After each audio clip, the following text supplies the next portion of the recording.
sécurité routière qui va décider officiellement de limiter la vitesse sur les routes à 80 au lieu de 90. Mesure controversée pour le gouvernement. Il s'agit de réduire le nombre de morts. Pour les opposants, c'est une simple pompe à fric.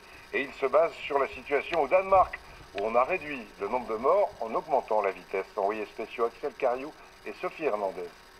Bienvenue au Danemark, un pays à contresens par rapport à la France, puisque sur certaines routes, on peut rouler plus vite qu'avant. Ici, par exemple, j'ai le droit de circuler à 90 km/h au lieu de 80.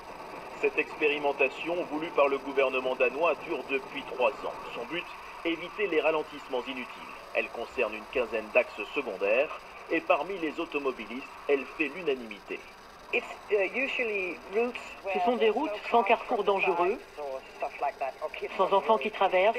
Ce sont des routes droites. Moi, je suis pour.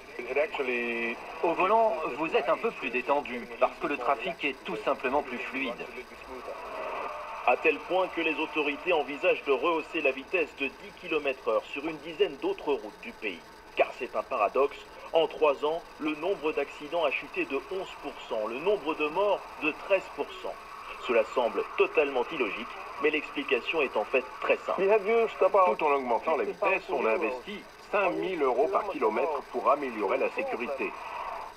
Regardez, on a mis des glissières partout sur les côtés et des bandes larges au milieu de la chaussée qui émettent un signal sonore quand vous déviez de votre trajectoire. Beaucoup de prévention, peu de répression.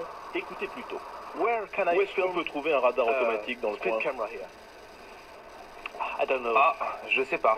Faut aller plus loin, vers l'ouest ou vers l'est. Mais c'est loin, il faut faire beaucoup de kilomètres. Oh, au moins 300, 400 km. Et pour cause, il n'y a que 11 radars automatiques dans tout le pays. La France, elle, en compte 4600. Nous ne sommes décidément pas du tout sur le même chemin.